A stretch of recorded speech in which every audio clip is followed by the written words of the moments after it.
गणपती बाप्पा म्हणतात, मी वचन देतो, माझी ही कथा ऐकणाऱ्या मनुष्याचे दुर्दैव 101% सुखात बदलेल. कर्ज, दारिद्र्य, रोग, शत्रू, अपमान आणि आयुष्यभर रडवणारे सगळे दुःख नष्ट होईल. तुमच्या मोठ्या मोठ्या इच्छा पूर्ण होतील आणि घरात सुख, समृद्धी, शांती आणि आनंद कायम स्वरूपी नांदेल. ज्यांनी तुझ्या डोळ्यात पाणी आणलं त्यांनाही बाप्पा चांगलाच धडा शिकवेल, हा त्याचा शब्द आहे. ही कथा इतकी प्रभावशाली आहे की मोठमोठी पापं जळून जातात. तुझ्यावर रुसलेली लक्ष्मी माता स्वतः तुझ्या घरी आनंदी होऊन चालत येईल. ही कथा ऐकल्याने बाप्पा प्रसन्न होऊन मृत्यूपर्यंत कोणतंही संकट जवळ येऊ देत नाहीत आणि वर्षभर तुमच्या घरावर गणेशाची कृपाछाया राहते. म्हणून ही कथा शेवटपर्यंत नक्की ऐका, कारण शेवटपर्यंत ऐकल्यानेच या कथेचं खरं फळ लाभतं. गणपती बाप्पाला प्रसन्न करण्यासाठी ही कथा 3 भक्तांबरोबर शेअर करा. कमेंट बॉक्समध्ये प्रेमाने, श्रद्धेने हे टाईप करा, हे गणराया माझ्या सर्व इच्छा पूर्ण कर. चला तर मग भक्तांनो, सुरुवात करूया या दिव्य आणि अद्भुत कथेला. ओम गंग गणपतये नमो नमः. श्री सिद्धिविनायक नमो नमः. अष्टविनायक नमो नमः. गणपती बाप्पा मोरया, मंगलमूर्ती मोरया. भक्तांनो, सनातन धर्मात अगदी प्राचीन काळात पृथ्वीवर धर्मध्वज नावाचा एक महान, प्रतापी आणि धार्मिक राजा होता. तो आपल्या प्रजेची स्वतःच्या मुलांप्रमाणे काळजी घेत असे. त्याच्या राज्यात धर्म आणि न्याय प्रचलित होता. त्याच्या पत्नीचे नाव माधवी होते, जी एक पतिव्रता पत्नी आणि सर्व प्रकारे गुणांची खान होती. या राज दाम्पत्याकडे त्यांच्या आयुष्यात सर्व काही होते, संपत्ती, वैभव, आदर. पण फक्त एकच समस्या होती की त्यांना मुले नव्हती. मुलं होण्याची तीव्र इच्छा असलेला राजा धर्मध्वज आणि राणी माधवी यांनी वर्षानुवर्षे कठीण तपस्या, उपवास आणि विधी केले. त्यांनी आपल्या भक्तीने देवी महालक्ष्मीला प्रसन्न केले. तेव्हा धन आणि समृद्धीची देवी भगवान विष्णूंची प्रिय पत्नी महालक्ष्मी त्यांच्यासमोर प्रकट झाली आणि त्यांना आशीर्वाद दिला. हे राजा, मी तुमच्या भक्तीने खूप प्रसन्न झाली आहे. मी स्वतः तुमच्या घरात माझ्या एका कलेने तुमची मुलगी म्हणून जन्म घेईन. काळ त्याच्या गतीने पुढे जात राहिला आणि देवी लक्ष्मीच्या आशीर्वादरूपी राणी माधवीने एका अतिशय सुंदर आणि दिव्य मुलीला जन्म दिला. त्या मुलीचा जन्म होताच संपूर्ण राज्यात उत्सवाचे वातावरण निर्माण झाले. तिच्या चेहऱ्यावरील तेज पौर्णिमेसारखे होते आणि तिच्या शरीरातून एक दिव्य सुगंध येत होता. पालकांनी तिचे नाव मोठ्या प्रेमाने वृंदा ठेवले. वृंदा मोठी होत असताना तिचे दिव्य गुण देखील प्रकट होऊ लागले. तिला संसारिक खेळ आणि राजवाड्यातील सुख आवडत नव्हते. तिचे हृदय लहानपणापासूनच भगवान श्रीहरी नारायणांच्या भक्तीत मग्न होते. ती भगवान विष्णूंच्या मूर्तीसमोर तासनतास बसून त्यांची स्तुती करायची, त्यांचे नाव जपायची आणि त्यांच्या ध्यानात हरवून जायची. तिची भक्ती एवढी तीव्र होती की तिला दुसरी कोणतीच गोष्ट आकर्षित करत नव्हती. जेव्हा वृंदा विवाहयोग्य झाली तेव्हा तिच्या मनात एकच संकल्प होता, भगवान विष्णूंनाच आपला पती म्हणून स्वीकार करणे. या संसारात तिने दुसऱ्या पुरुषाला आपला पती म्हणून स्वीकारणे हे अशक्य होते. या अलौकिक संकल्पाला पूर्ण करण्यासाठी तिने राजेशाही वस्त्र आणि सुखांचा त्याग केला आणि तपस्येसाठी घनदाट जंगलात गेली. तिथे तिने एक जागा शोधून काढली आणि आपली तपस्या सुरू केली. तिची तपस्या सामान्य नव्हती. तिने 60,000 वर्षे खूप कठीण तपस्या केली. सुरुवातीच्या काळात ती फक्त फळे आणि मुळांवर अवलंबून होती. नंतर तिने फक्त वाळलेली पाने खाऊन तपस्या केली. त्यानंतर तिने पाण्यावर जगून आणि शेवटी फक्त हवा सेवन करून आणि उपवास करून तपस्या केली. तिच्या तपस्येच्या अग्नीतून निर्माण होणाऱ्या उष्णतेमुळे तिघेही लोक थरथर कापू लागले. देवराज इंद्राचे सिंहासनही थरथर कापू लागले. सर्व देवांना काळजी वाटली की ही कोण व्यक्ती आहे जी इतकी कठोर तपस्या करत आहे. देवांची भीती स्वाभाविक होती. त्यांनी पाहिले की या तपस्वीच्या तपस्यांच्या शक्तीमुळे स्वर्गातील परिस्थिती हलत आहे. प्रथम त्यांनी अप्सरा पाठवून वृंदाची तपस्या तोडण्याचा प्रयत्न केला. पण वृंदाचे हृदय भगवान विष्णूंमध्ये इतके मग्न होते की कोणत्याही अप्सराचे सौंदर्य किंवा नृत्य तिचे लक्ष थोडेसेही विचलित करू शकले नाही. जेव्हा सर्व प्रयत्न अयशस्वी झाले तेव्हा देवराज इंद्राच्या नेतृत्वाखाली घाबरलेले देवगण विश्वाचे निर्माते भगवान ब्रह्मा यांच्या आश्रयाला गेले. त्यांनी ब्रह्मांना नमस्कार केला आणि त्यांना त्यांचे दुःख सांगितले. हे प्रजापती, एक मुलगी पृथ्वीवर इतकी कठोर तपस्या करत आहे की तिच्या तेजाने आपला स्वर्गही तापत आहे. आम्हाला तिचा हेतू माहीत नाही आणि आम्हाला भीती वाटते की ती तिच्या तपश्चर्येने आमचे हक्क हिरावून घेईल. हे प्रभू, कृपया आमचे रक्षण करा आणि हे रहस्य जाणून घ्या. देवांची चिंता ऐकून हुशार ब्रह्मांनी त्यांच्या दिव्य डोळ्यांनी पाहिले आणि लगेच सर्व काही समजले. त्यांनी किंचित हसून देवांना धीर दिला आणि म्हणाले, हे देवांनो, घाबरू नका. ती मुलगी सामान्य स्त्री नाही, तर देवी लक्ष्मीच्या कलेतून जन्मलेली राजा धर्मध्वजची कन्या वृंदा आहे. तिच्या तपश्चर्येचा उद्देश कोणतेही पद किंवा अधिकार मिळवणे नाही, तर शुद्ध भक्तीने भगवान नारायणांना तिचा पती म्हणून मिळवणे आहे. तिची भक्ती निस्वार्थ आणि अत्यंत शुद्ध आहे. मी तिच्याकडे जाऊन तिला तिचे भाग्य कळवीन. असे म्हणत ब्रह्माजी आपल्या हंस वाहनावर जंगलात पोहोचले, जिथे वृंदा तपश्चर्येत मग्न होती. ब्रह्मांच्या आगमनाने संपूर्ण जंगल अलौकिक प्रकाशाने चमकले. झाडांवर नवीन फुले उमलली. कोरड्या नद्या पाण्याने भरल्या आणि हिंसक प्राणी देखील त्यांचे शत्रुत्व विसरून शांत झाले. ब्रह्मदेव हळूहळू वृंदाजवळ आले. त्यांनी पाहिले की सतत तपश्चर्येमुळे वृंदाचे शरीर कमकुवत झाले होते, परंतु तिच्या चेहऱ्यावर एक अद्भुत शांती आणि दिव्य तेज होते. ब्रह्मांनी त्यांच्या कमंडलातून पाणी शिंपडले आणि त्यांच्या गोड आवाजात वृंदाला उद्देशून म्हटले, कन्या वृंदा, डोळे उघड. तुझी तपस्या यशस्वी झाली आहे. तुझ्या अढळ भक्तीने आणि कठोर साधनेने मी खूप प्रसन्न झालो आहे. मी तुला वरदान देण्यासाठी आलो आहे. तुझी इच्छा सांग. प्रजापतींना समोर पाहून ती भावूक झाली. ती उठली आणि ब्रह्माजींच्या चरणी नतमस्तक झाली आणि हात जोडून कर्कश स्वरात म्हणाली, हे विश्वाच्या निर्मात्या, तुम्ही मला दर्शन दिले. यामुळे माझे जीवन धन्य झाले आहे. हे प्रभू, जर तुम्ही खरोखर माझ्यावर प्रसन्न असाल तर मला फक्त हा एक वर द्या की या सजीव आणि निर्जीव जगाचे स्वामी माझे पूजनीय भगवान श्रीहरी विष्णू मला आपली पत्नी म्हणून स्वीकारतील. याशिवाय मला स्वर्ग, मोक्ष किंवा इतर कशाचीही इच्छा नाही. वृंदाची निस्वार्थ भक्ती आणि निस्वार्थ प्रेम पाहून ब्रह्मांचे हृदय करुणेने भरले. वृंदाला उठवत ते म्हणाले, मुली, तुझा संकल्प आणि तुझी भक्ती तिन्ही लोकांमध्ये कोणापेक्षाही अतुलनीय आहे. तू निसंशयपणे भगवान विष्णूंची पत्नी होण्यास पात्र आहेस आणि शेवटी तू त्यांच्यात विलीन होशील. पण नियतीचा नियम खूप मजबूत आहे. या नियमानुसार या जन्मात तुझा विवाह सरळ भगवान विष्णूंशी होणे शक्य नाही. हे तुझ्यास एका पूर्वकर्माचे फळ आहे.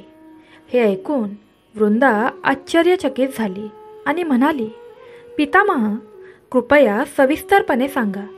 असे कोणते कर्म आहे ज्यामुळे मी माझ्या आराध्यापासून दूर जात आहे?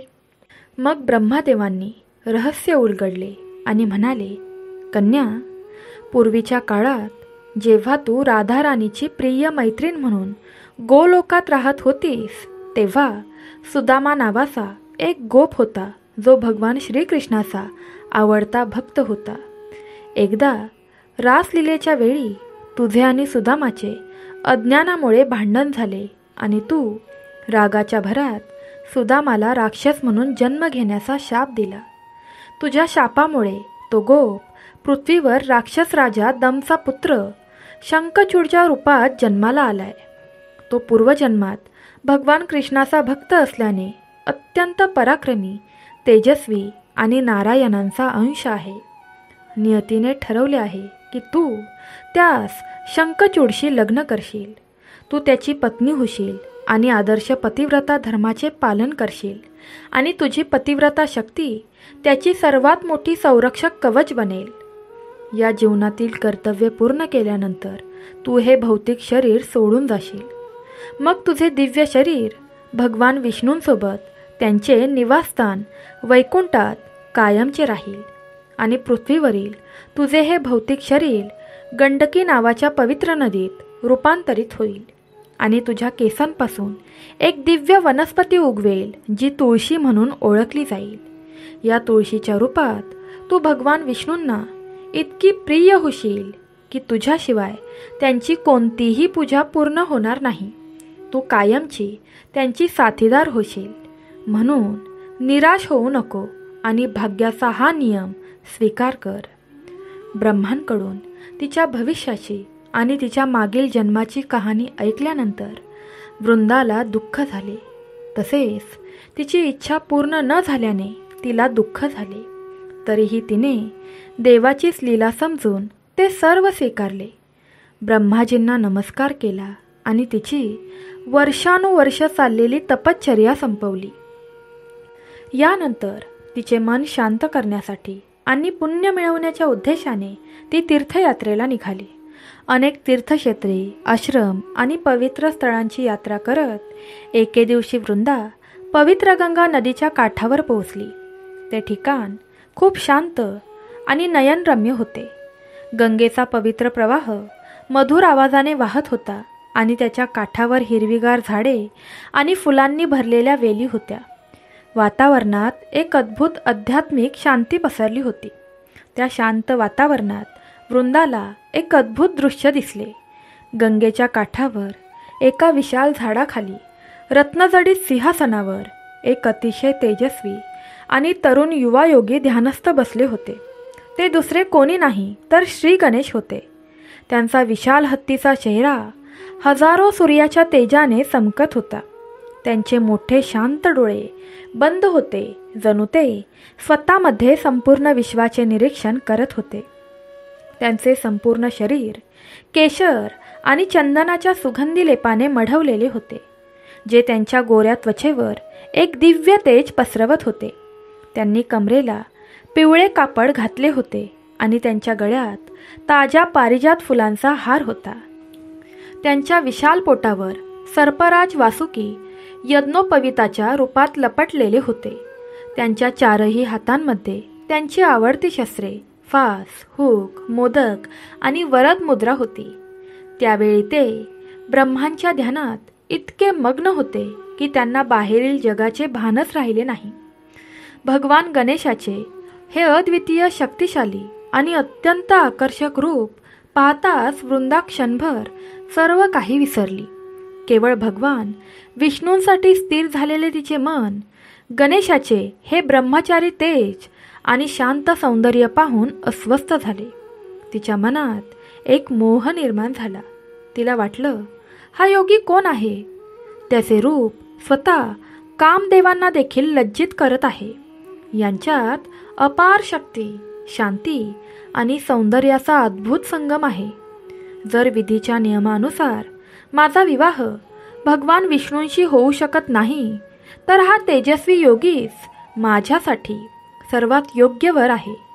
तिच्या मनात निर्माण झालेल्या या क्षणिक मोह आणि मालकीच्या भावनेने प्रेरित होऊन वृंदाहीने एक चूक केली, ज्यामुळे सृष्टीत एका नवीन परंपरेला जन्म मिळाला.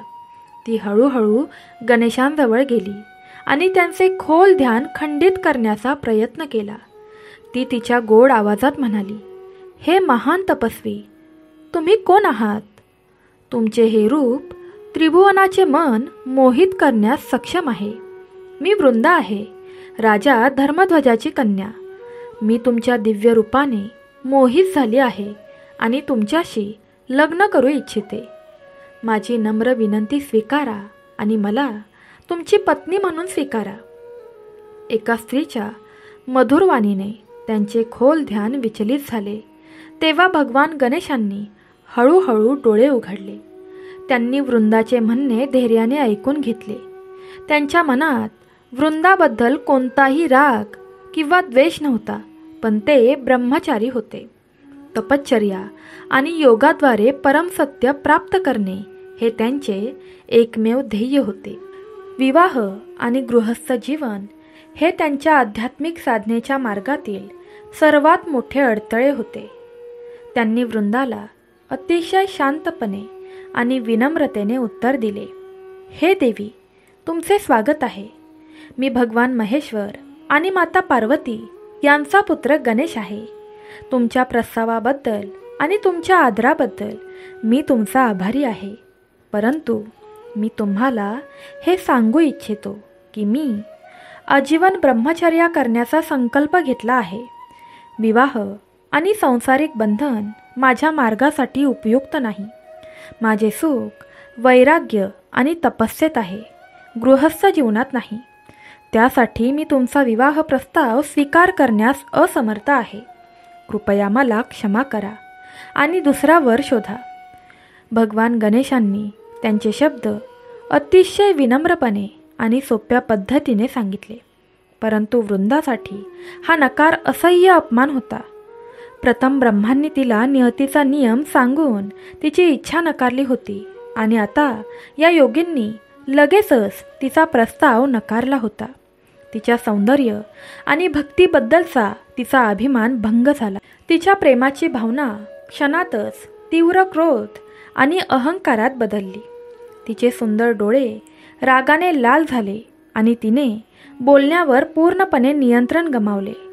रागाच्या भरात तिने भगवान गणेशांना शाप दिला, माझ्या शुद्ध प्रेमाचा आणि लग्नाच्या प्रस्तावाचा तिरस्कार करून तुम्ही माझा घोर अपमान केला आहे. मी तुम्हाला शाप देते की तुमचे ब्रह्मचर्य व्रत, ज्याचा तुम्हाला इतका अभिमान आहे, ते निश्चितच मोडेल. तुम्ही लग्नापासून पळून जात आहात, पण तुम्ही लग्न कराल आणि तेही एकाच वेळी एका नव्हे तर 2 सुंदर स्त्रियांशी. शांत आणि निष्पाप तपस्वीच्या तपश्चर्येत अशा प्रकारे व्यत्यय आणणे आणि नंतर अहंकाराने त्याला अशा प्रकारे शाप देणे हे कोणत्याही दृष्टिकोनातून धर्माच्या अनुरूप नव्हते. वृंदाचे हे अनुचित आणि अहंकारी कृत्य पाहून सामान्यतः करुणा आणि शांतीचा सागर असलेल्या भगवान गणेशांनाही धर्माचे रक्षण करण्यासाठी राग आला. त्यांनी विचार केला की या देवीने केवळ अधर्मच केला नाही, तर आपल्या भक्तीच्या अभिमानात आपल्या विवेकाला देखील विसरली आहे. तिला तिच्या कर्माचा दंड मिळालाच पाहिजे. तेव्हा गणेशांनी देखील आपल्या दिव्य शक्तींनी वृंदाला प्रतिशाप दिला, हे देवी, तू तुझ्या वासना आणि खोट्या अहंकाराच्या प्रभावाखाली एका निष्पाप दृष्ट व्यक्तीची साधना रोखली आहेस आणि धर्माविरुद्ध वागली आहेस. तू मला शाप दिला आहेस, म्हणून आता माझाही शाप ऐक. मी तुला शाप देतो की ब्रह्मांनी सांगितल्याप्रमाणे तुझे लग्न एका असुराशी होईल आणि त्या असुराची पत्नी झाल्यानंतर तुला हे सुंदर मानवी शरीर सोडून एका निर्जीव अचेतन वृक्षाचे रूप धारण करावे लागेल. गणेशांचे हे शब्द चमकणाऱ्या विजेप्रमाणे होते, जे तिच्या हृदयात शिरले आणि तिला तिची भयंकर चूक कळली. ती थरथर कापू लागली आणि भगवान गणेशाच्या विशाल पायांवर पडून रडू लागली. तिने क्षमा मागितली आणि म्हणाली, हे विघ्नहर्ता, हे करुणेच्या सागरा, मी एक मोठा गुन्हा केला आहे. प्रभू, मी माझ्या अहंकार आणि आसक्तीच्या अंधारात तुम्हाला ओळखले नाही. मी एक पूजनीय देवतेचा अपमान केला आहे. कृपया मला क्षमा करा. प्रभू, तुमचा हा कठोर शाप परत घ्या. वृंदाला खऱ्या मनाने पश्चाताप करताना पाहून करुणेने गणेशांचे हृदय वितळले. तिला उठवत ते म्हणाले, हे देवी, आता तोंडाने उच्चारलेला शाप परत घेता येणार नाही, कारण हे देखील आता विधीच्या नियमाचा एक भाग बनले आहे. पण तुझा खरा पश्चाताप पाहून तुझ्या कल्याणासाठी मी त्यात नक्कीच काही सुधारणा करू शकतो. माझ्या शापामुळे तू महाशक्तिशाली राक्षस शंखचूडशी लग्न करशील, परंतु तू नेहमीच भगवान विष्णूंची सर्वात प्रिय राहशील. शरीर सोडल्यानंतर जेव्हा तू एका झाडाचे रूप धारण करशील, तेव्हा तुला संपूर्ण जगात तुळशीच्या नावाने आदरणीय मानले जाईल. तुला पृथ्वीवरील सर्वात प्रिय आणि पूजनीय वनस्पती मानले जाईल. भगवान विष्णू स्वतः तुला त्यांची प्रिय म्हणून स्वीकारतील आणि तुला नेहमी त्यांच्या मस्तकावर धारण करतील. तुझ्या पानांशिवाय त्यांची कोणतीही पूजा किंवा नैवेद्य अपूर्ण आणि अस्वीकार्य मानला जाईल. मोक्ष प्रदान करणारी देवी म्हणून तुला सर्वोच्च आदर मिळेल. पण माझ्या शापाच्या नियमामुळे माझ्या पूजेमध्ये तुळशी कधीही अर्पण केली जाणार नाही, हा कायमचा नियम होईल. जो कोणी माझ्या पूजेमध्ये नकळत तुळशीचे पान अर्पण करेल, त्याला त्या पूजेचे फळ मिळणार नाही. हे ऐकून वृंदाने आपले भाग्य स्वीकारले आणि गणेशांना वारंवार नमस्कार करत ती जड अंतकरणाने तेथून निघून गेली. अशा प्रकारे शापाच्या आसक्तीमुळे सृष्टीमध्ये एक अशी परंपरा निर्माण झाली जी आजही प्रचलित आहे. ही कथा आपल्याला शिकवते की भक्तीच्या मार्गावरही अहंकार आणि मालकी हक्काची भावना किती धोकादायक असू शकते आणि आपल्या वाणीवर ताबा असणे किती आवश्यक आहे. देवी वृंदाला शाप दिल्यानंतर भगवान गणेश पुन्हा आपल्या तपश्चर्येत मग्न झाले, जणू काहीच घडले नाही. ते परमात्म्याच्या ध्यानात मग्न होते आणि बाह्य जगाच्या घटना त्यांच्या शांत प्रतिमेला जास्त काळ त्रास देऊ शकल्या नाहीत. परंतु देवी तुळशीने उच्चारलेला शाप आता विधीच्या नियमाचा भाग बनला होता. तो खरा व्हायचाच होता. काळ त्याच्या गतीने पुढे जात राहिला. त्यांच्या असाधारण बुद्धिमत्तेमुळे, ज्ञानामुळे आणि शक्तीमुळे तिन्ही लोकांमध्ये भगवान गणेशांची पूजा केली जाऊ लागली. ते देवांचे तारणहार बनले आणि सर्व कामांच्या सुरुवातीला त्यांची पूजा होणारे प्रथम पूज्य बनले. पण त्यांच्या आयुष्यात एक विचित्र समस्या होती. त्यांचे स्वरूप खूपच असामान्य होते. त्यांचे शरीर मानवाचे होते आणि त्यावर हत्तीचे डोके होते. जरी हे रूप अत्यंत दिव्य आणि पूजनीय असले तरी सांसारिक दृष्टिकोनातून ते विवाहासाठी अडथळा ठरले. जेव्हा जेव्हा त्यांच्या लग्नाची चर्चा होत असे, तेव्हा कोणत्याही स्वर्गीय कन्या किंवा ऋषींची मुलगी त्यांचे अद्वितीय रूप पाहून संकोच करत असे आणि कोणीही त्यांच्याशी लग्न करण्यास संमती देत नसे. हळूहळू वेळ निघून जात होता. इतर सर्व देव आणि ऋषीमुनींच्या पुत्रांचे लग्न झाले. ते सर्व त्यांच्या गृहस्थ जीवनात प्रवेश करून झाले होते. पण भगवान गणेश अजूनही अविवाहित होते. हे पाहून त्यांना कधीकधी खूप वाईट वाटायचे. त्यांना वाटायचं की त्यांच्या दिसण्यामुळे त्यांच्यासोबत न्याय होत आहे. आई पार्वतीलाही तिच्या मुलाच्या लग्नाची काळजी वाटत होती, पण त्यांना योग्य वधू सापडत नव्हती. सततच्या उपेक्षेमुळे आणि एकाकीपणामुळे भगवान गणेशांना राग आणि संताप येऊ लागला. ते विचार करू लागले, जर मी लग्न करू शकलो नाही तर मी या जगात इतर कोणालाही शांततेत लग्न करू देणार नाही.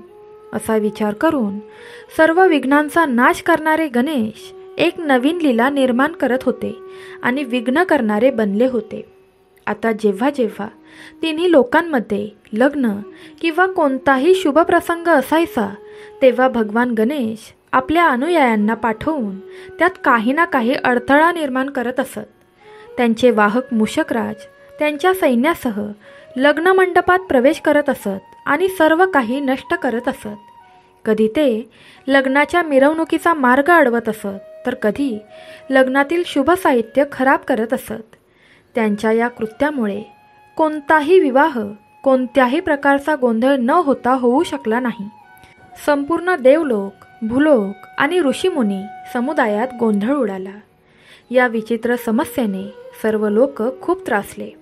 प्रत्येक शुभकार्याच्या सुरुवातीला काही मोठा अडथळा का येतो हे कुणालाही समजत नव्हते.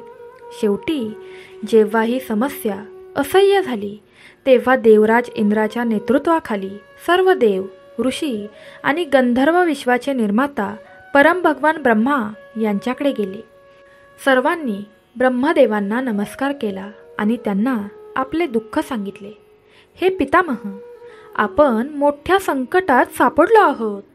पृथ्वीपासून स्वर्गापर्यंत कोणतेही शुभकार्य, विशेषतः विवाह समारंभ, कोणत्याही अडथळ्याशिवाय पूर्ण होत नाहीये. प्रत्येक वेळी काही ना काही अडथळा येतोय आणि काम थांबतंय. या समस्येचे मूळ कारण आणि त्याचे निराकरण पाहण्यासाठी कृपया तुमच्या दिव्य दृष्टीचा वापर करा. देवतांचे दयनीय आक्रोश ऐकून ब्रह्मदेवांनी डोळे मिटले आणि आपल्या योगिक शक्तींनी घटनांचा संपूर्ण क्रम समजून घेतला.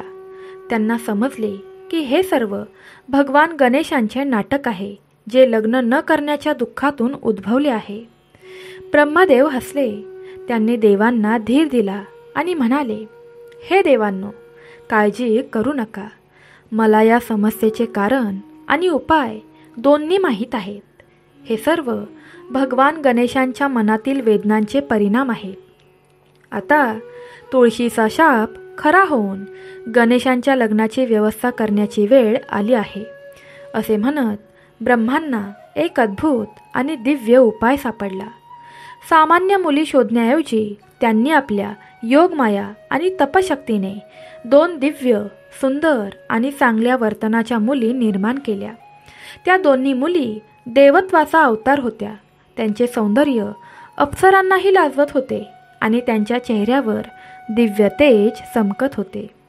या मुलींपैकी एकीचे नाव रिद्धी होते.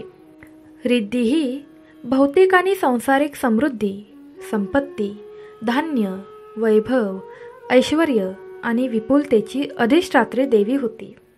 तिची उपस्थितीच यश आणि समृद्धीचे प्रतीक होती. दुसऱ्या मुलीचे नाव सिद्धी होते.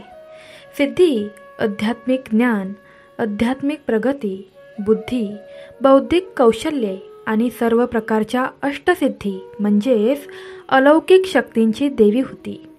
ती परम शांती आणि ज्ञानाची मूर्ती होती. या दोन्ही कन्या ब्रह्मांच्या मानसपुत्री होत्या आणि त्या गणेशासाठी सर्व प्रकारे योग्य होत्या, कारण त्या सामान्य स्त्रिया नव्हत्या, तर त्या स्वतः साक्षात दैवी शक्ती होत्या.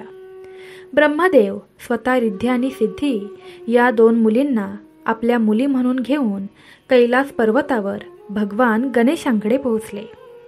त्यांनी भगवान गणेशांना मोठ्या प्रेमाने समजावून सांगितले, हे पुत्र गणेशा, तुझे दुःख आणि क्रोध स्वाभाविक आहे, परंतु अशा प्रकारे इतरांच्या चांगल्या कामात हस्तक्षेप करणे तुला शोभा देत नाही.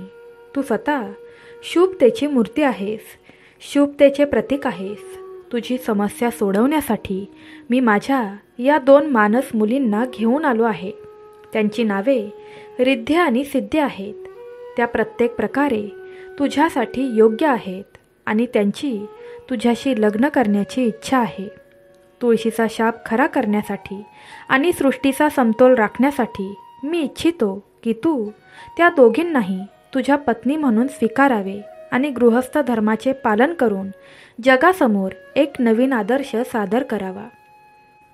जेव्हा भगवान गणेशाने रिद्धी आणि सिद्धीचे दिव्य रूप पाहिले आणि त्यांच्या अलौकिक गुणांबद्दल ऐकले, तेव्हा ते अत्यंत प्रभावित झाले. त्यांना देवी तुळशीने 2 स्त्रियांशी लग्न करण्याचा दिलेला शापही आठवला. त्यांना वाटले की त्यांचे वडील महाब्रह्मा स्वतः हा प्रस्ताव घेऊन आले आहेत, त्यामुळे त्यात जगाचे कल्याण नक्कीच असेल. त्यांनी या विवाह प्रस्तावाला नम्रपणे सहमती दर्शवली.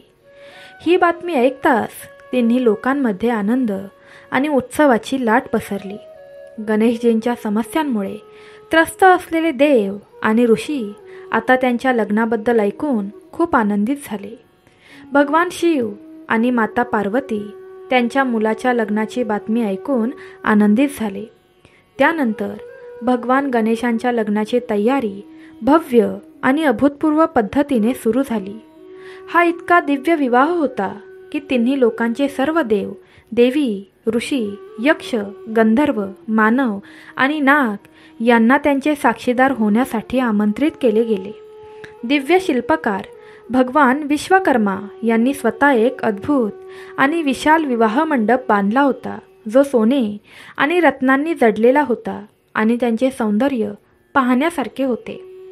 भगवान शिव आणि माता पार्वती यांनी त्यांच्या प्रिय मुलाच्या लग्नाचे सर्व विधी जसे की हळदी, मेहंदी, संगीत मोठ्या आनंदाने पार पाडले आणि या विवाहात ब्रह्मदेव स्वतः मुख्य पुजारी बनले आणि त्यांनी वैदिक मंत्रांनी सर्व विधी केले. जगाचे रक्षक भगवान विष्णूंनी कन्यादानाच्या विधीत मदत केली आणि सर्व देवतांनी एकत्रितपणे वरातीचे स्वागत केले. अतिशय शुभ आणि दिव्य मुहूर्तावर भगवान गणेशांचा पाणीग्रहण संस्कार रिद्धी आणि सिद्धी दोघांसोबत एकाच वेळी एकाच मंडपात करण्यात आला. अशा प्रकारे देवी तुळशीचा शाप खरा ठरला. हा विवाह केवळ 2 स्त्रिया आणि 1 पुरुष यांचे सांस्कारिक मिलन नव्हता, तर हा एक आध्यात्मिक संगम होता. हा या गोष्टीचा प्रतीक होता की जिथे बुद्धी आणि ज्ञानाचे देव गणेश यांचा सहवास असतो, तिथे भौतिक समृद्धी रिद्धी आणि आध्यात्मिक सफलता सिद्धी दोघीही स्वतःच येतात आणि स्थायी रूपात निवास करतात. विवाहानंतर गणेशांचे गृहस्थ जीवन सुरू झाले. वेळ आल्यावर गणेश आणि देवी रिद्धी यांच्या तेजस्वी पुत्राचा जन्म झाला, ज्याचे नाव शुभ ठेवले गेले. शुभचा अर्थ आहे मंगल, कल्याण आणि शुभता. अशा प्रकारे देवी सिद्धीपासून देखील परमज्ञानी पुत्राची प्राप्ती झाली. त्याचे नाव लाभ असे ठेवण्यात आले. लाभ म्हणजेच प्रत्येक कामात प्राप्ती, नफा आणि यश. भक्तांनो, आता आपण अशी एक कथा ऐकणार आहोत जी भक्तीचे खरे स्वरूप प्रकट करते आणि ती आपल्याला देवाला प्रसन्न करण्याचा सर्वात सोपा आणि खरा मार्ग कोणता आहे हे समजावून सांगते. हे धर्मपूर गावाची कहाणी आहे, जिथे भक्तीची 2 वेगवेगळी रूपे दिसतात. एक अहंकाराने भरलेले आणि दुसरे करुणेने भरलेले. खूप पूर्वीची गोष्ट आहे की हिमालयाच्या पायथ्याशी वसलेले धर्मपूर नावाचे एक सुंदर आणि समृद्ध गाव होते. या गावातील लोक खूप कष्टाळू आणि धार्मिक होते. ते सर्व भगवान गणेशाला आपला इष्टदेव मानत होते. त्यांचे म्हणणे होते की गणेश केवळ विघ्नहर्ताच नाही, तर सद्बुद्धीचे देवता देखील आहेत. ते म्हणायचे, जेव्हा आपण सरळ मार्गाने चालतो आणि आपल्या कर्तव्याचे पालन करतो, तेव्हा आपल्या जीवनातील सर्व समस्या आपोआप सुटतात. त्या गावाच्या मध्यभागी एक प्रचंड आणि भव्य वाडा होता, जो गाव प्रमुखाचा होता. त्या प्रमुखाचे नाव भानुप्रताप होते. तो खूप श्रीमंत होता आणि त्याच्या संपत्तीची चर्चा दूरवर होत असे. भानुप्रताप स्वतःला भगवान गणेशांचा सर्वात मोठा भक्त मानत असे, परंतु त्याची भक्तीपेक्षा जास्त अहंकारी होती. त्याला त्याच्या संपत्तीचा आणि त्याच्या धार्मिक विधींचा खूप अभिमान होता. दरवर्षी गणेश चतुर्थीच्या निमित्ताने तो इतके भव्य कार्यक्रम आयोजित करायचा की पाहणाऱ्यांचे डोळे विस्पारले जायचे. भक्तांनो, ही कथा शेवटपर्यंत ऐका. बघा, श्री गणेश तुम्हाला कधीही कशाचीही कमी पडू देणार नाही. दरवर्षी गणेश चतुर्थीच्या निमित्ताने तो इतके भव्य कार्यक्रम आयोजित करायचा की पाहणाऱ्यांचे डोळे विस्पारले जायचे. त्याचा मुख्य उद्देश संपूर्ण समाजाला हे सिद्ध करणे होता की त्याच्यापेक्षा मोठा गौरवशाली भक्त कुणीही नाही. या धर्मपूर गावाच्या एका टोकावर, जिथे गावाची सीमा संपते, तिथे एक छोटी झोपडी होती. शांताबाई नावाची एक वृद्ध महिला त्या झोपडीत एकटीच राहत होती. जगाच्या नजरेत ती खूप गरीब होती. तिच्याकडे संपत्ती, पैसा किंवा मालमत्ता या नावाने काहीही नव्हते, पण प्रत्यक्षात ती सर्वात श्रीमंत होती. तिचे हृदय प्रेम, समाधान आणि करुणा अशा अमूल्य रत्नांनी भरलेले होते. शांताबाई देखील भगवान गणेशांच्या भक्त होत्या, परंतु त्यांची भक्ती मूक आणि कृतीभिमुख होती. तिने तिच्या थरथरत्या हातांनी जवळच्या नदीतून आणलेल्या पवित्र मातीपासून भगवान गणेशांची एक अतिशय सुंदर आणि देखणी मूर्ती कोरली होती. त्या मूर्तीचा चेहरा शांताबाईच्या स्वभावासारखाच खूप शांत आणि हसरा होता. तिने त्या मूर्तीला देवासारखे नाही तर तिच्या सर्वात प्रिय मित्र आणि सहचारीसारखे मानले. ती त्यांना प्रेमाने माझा सखा गणेश म्हणत असे.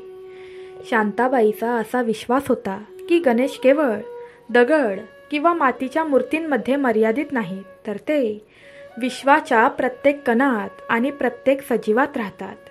त्यांची पूजा मंदिराच्या भिंतींपुरती मर्यादित नव्हती, तर त्यांची संपूर्ण दैनंदिन दिनचर्या पूजा होती. शांताबाई गावात छोटी मोठी कामे करून किंवा जंगलातून लाकडं गोळा करून आपली उपजीविका करत असे. या कष्टातून तिला जे काही थोडे मिळत असे त्यातही तिला प्रचंड समाधान वाटत असे. तिची एक सवय होती की जेव्हाही तिला अन्न मिळत असे, जरी ते कोरडी भाकरी असली तरीही ती ते कधीही एकटी खात नसे. ती नेहमीच त्यातील एक भाग गरजू व्यक्तीसाठी बाजूला ठेवत असे. ती अनेकदा भुकेल्या वाटसरूला, कमकुवत प्राण्याला किंवा झोपडीबाहेर बसलेल्या पक्ष्याला तिचे अन्न खायला द्यायची आणि प्रत्येक वेळी कोणाची तरी सेवा केल्यानंतर ती तिच्या झोपडीत येऊन तिच्या मित्र गणेशाच्या मूर्तीसमोर हात जोडून म्हणत असे, माझ्या प्रिय मित्रा, आज मी तुझ्या वतीने एका भुकेल्या व्यक्तीला जेवू घातले आहे. मला खात्री आहे की अन्न थेट तुझ्यापर्यंत पोचले असेल आणि आज तुझे पोट भरले असेल. तिच्यासाठी भक्ती म्हणजे एखाद्याला जेवू घालणे, एखाद्याचे अश्रू पुसणे, एखाद्याचे दुःख वाटून घेणे असे होते. आता गणेश चतुर्थीचा पवित्र सण येणार होता. संपूर्ण गावात उत्सवाचे वातावरण निर्माण होत होते. विशेषतः मुख्य भानुप्रतापच्या हवेलीत जणू काही इंद्राचा दरबार सजवला जात होता. दूरदूरच्या शहरांमधून कारागीर बोलावले जात होते, जे सोन्या चांदीच्या धाग्यांनी एक भव्य पंडाल बनवत होते. देशातील प्रसिद्ध स्वयंपाकांना शेकडो मिठाई आणि स्वादिष्ट पदार्थ तयार करण्यासाठी बोलवण्यात आले होते. त्या स्वादिष्ट पदार्थांचा सुंदर सुगंध वाऱ्यासोबत संपूर्ण गावात पसरत होता आणि भानुप्रतापाच्या वैभवाची घोषणा करत होता. हे सर्व पाहून आणि त्या स्वादिष्ट पदार्थाचा वास घेताना शांताबाईचे मन क्षणभर थोडे अस्वस्थ आणि दुःखी झाले. ती तिच्या झोपडीत बसून तिच्या लहान गणेश मूर्तीकडे पाहत होती. तिचे डोळे अश्रूंनी भरले होते. हात जोडून ती अगदी निरागसपणे म्हणाली, अरे माझ्या मित्रा, बघ, संपूर्ण गाव तुझे स्वागत करण्यासाठी किती उत्सुक आहे. भानुप्रताप तुझ्यासाठी नवीन रेशमी कपडे आणेल, तुला सोन्याचा मुकुट घालेल आणि तुला अनेक प्रकारचे स्वादिष्ट लाडू आणि मोदक देईल. त्याच्या उत्सवात महान विद्वान येतील आणि वेदांचे मंत्र म्हणतील. पण मी एक अतिशय साधी आणि गरीब वृद्ध स्त्री आहे. माझ्याकडे नवीन कपडे नाहीत, सोन्याचा मुकुट नाही किंवा तुला अर्पण करण्यासाठी 56 नैवेद्याचा प्रसादही नाही. मला मंत्रही माहीत नाहीत. माझे हृदय फक्त तुझे नाव घेते. अशा परिस्थितीत तुला माझ्या या निर्जन झोपडीत यायला आवडेल का? माझ्या मित्रा, तू मला भेटायला येशील का? हे बोलत असताना तिचा घसा भरून गेला आणि तिच्या डोळ्यातून अश्रूंचे 2 थेंब थेट मूर्तीच्या पायांवर पडले. जणू तिने तिच्या खऱ्या अश्रूंनी तिच्या गणेशाचे पाय धुतले आहेत. या विचाराने तिचे हृदय दडपले. तिने स्वतःला सांभाळले. तिच्या आतून एक आवाज आला, शांता, तू एवढी व्याकुळ का होतेस? तुझ्या मित्राला हे माहीत नाही का की खरा भाव काय आहे? तो तर अंतर्ज्ञानी आहे.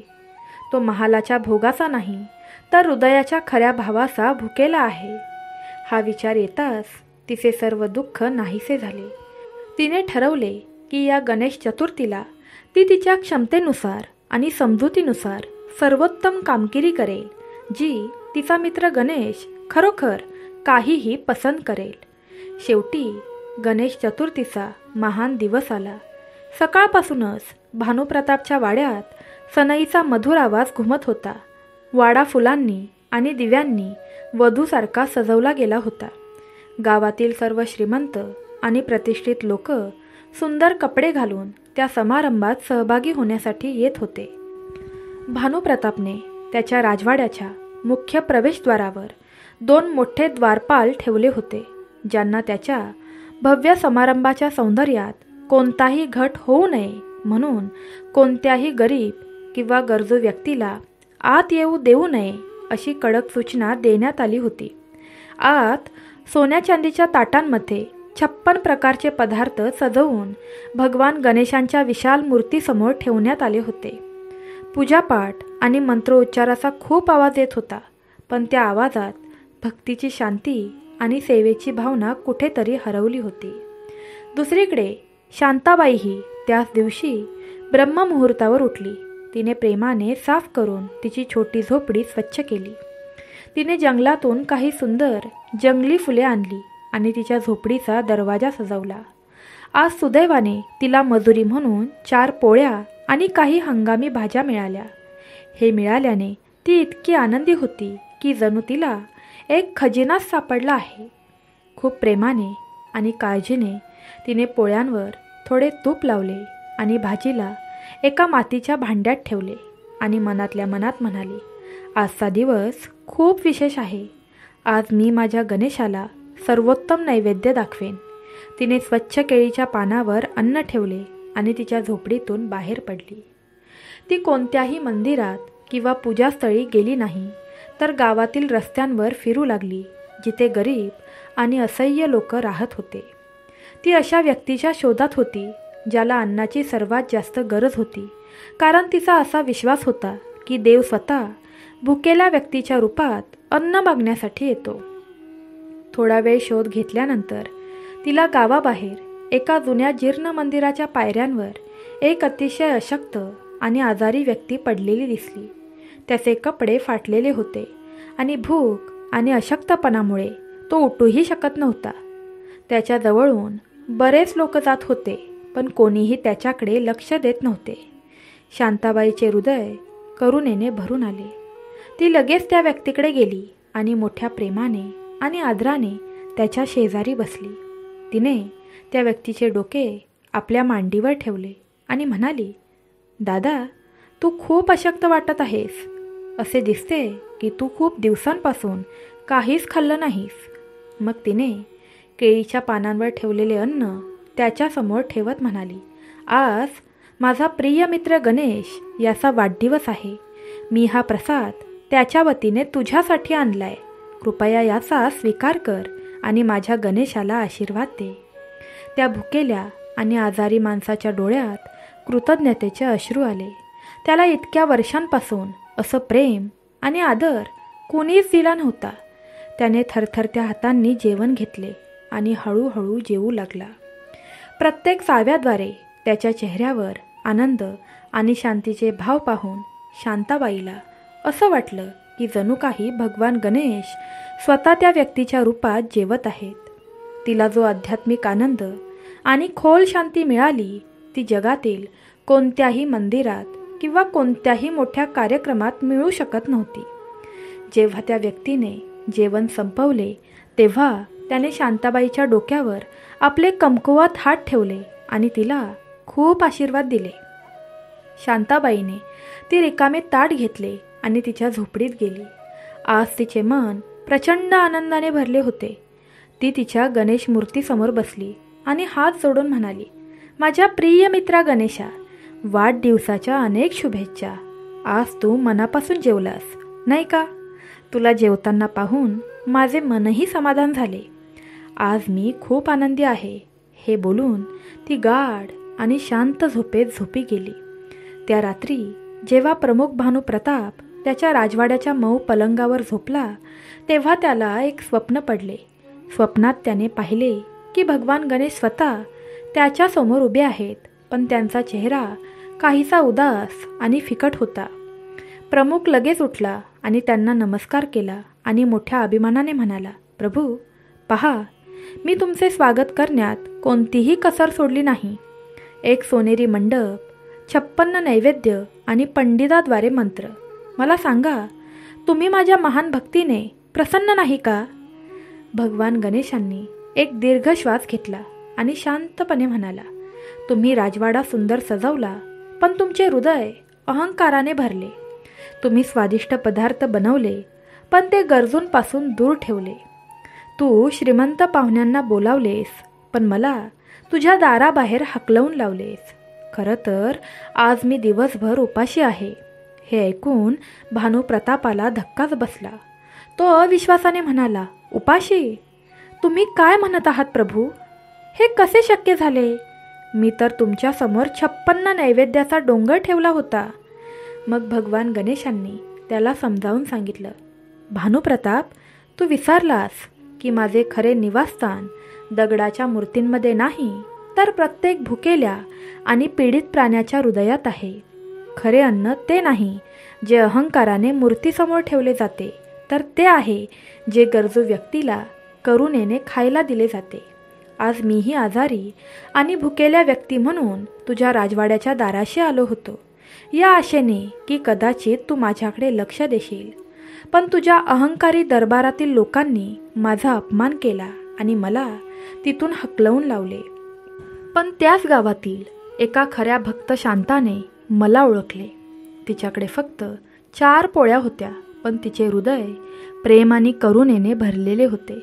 तिने त्या 4ही पोळ्या मला, त्या भुकेल्या व्यक्तीला, इतक्या प्रेमाने आणि आदराने खायला दिल्या की माझा आत्मा तृप्त झाला. सेवा आणि प्रेमाने भरलेले ते जेवण असा माझा खरा नैवेद्य होता. जा आणि त्या महान आत्म्याकडून खऱ्या भक्तीचा अर्थ जाणून घे. भक्तीचा अर्थ दिखावा नसून सेवा करणे असा होतो. असे म्हणत भगवान गणेश अदृश्य झाले. जेव्हा भानुप्रताप जागा झाला तेव्हा त्याचे शरीर घामाने भिजले होते. तो लज्जेच्या आणि खोल पश्चातापाच्या आगीत जळत होता. त्याला त्याची भयानक चूक कळली. त्याला समजले की त्याची सर्व वर्षाची पूजा, त्याची सर्व व्यवस्था व्यर्थ आहे, कारण त्यात आत्मा नव्हता, फक्त अहंकार होता. तो रात्रीच्या त्याच वेळी अंथरुणावरून उठला आणि शांताबाईच्या झोपडीकडे उघड्या पायांनी धावत गेला. जेव्हा तो तिथे पोहोचला तेव्हा त्याला दिसले की शांताबाई झोपडीच्या आत फाटलेल्या चटईवर गाढ झोपली होती आणि तिच्या चेहऱ्यावर आश्चर्यकारक शांती आणि समाधानाचे भाव होते. आणि जवळ ठेवलेल्या मातीच्या छोट्या गणेश मूर्तीचा चेहरा देखील दिव्य आभाने चमकत होता, जणू तो समाधानाने हसत होता. हे दृश्य पाहून त्याच्या डोळ्यातून पश्चातापाचे अश्रू वाहू लागले. तो शांताबाईच्या पाया पडला आणि त्याच्या अज्ञान आणि अहंकाराबद्दल क्षमा मागू लागला. सकाळपर्यंत ही बातमी संपूर्ण गावात आगीसारखी पसरली.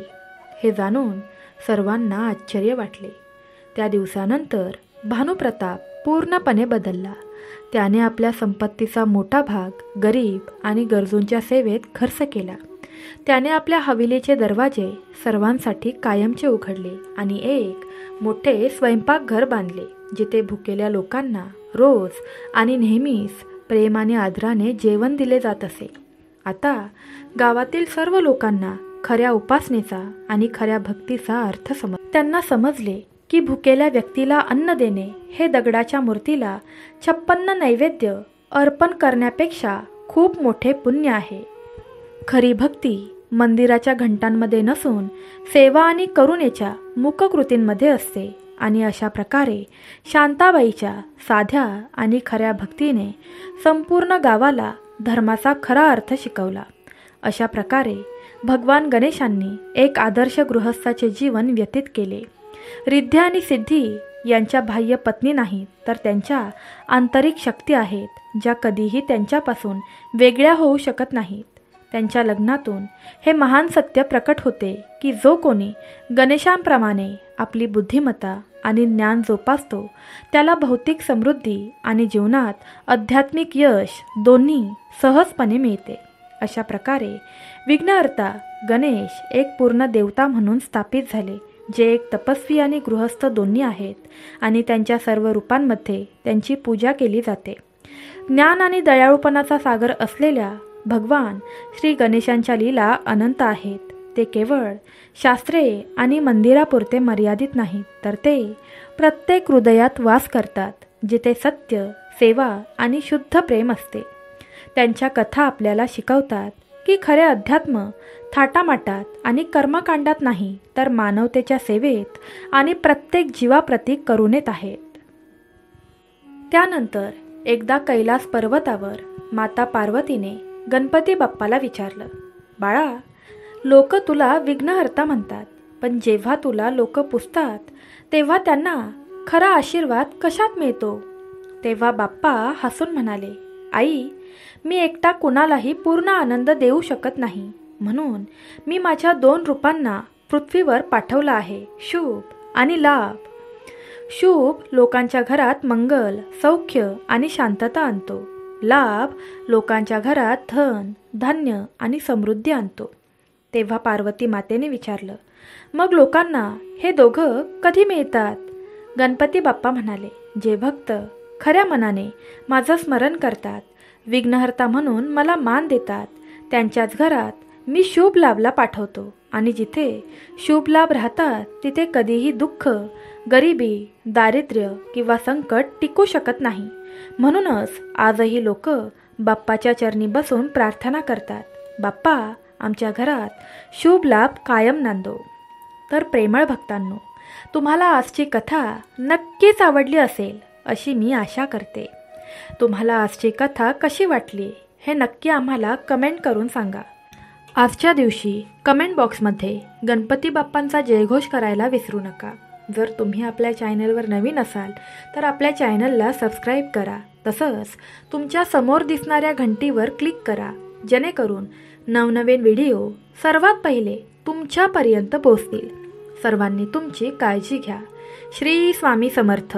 सांब सदाशिव. गणपती बाप्पा मोरया. राधे राधे.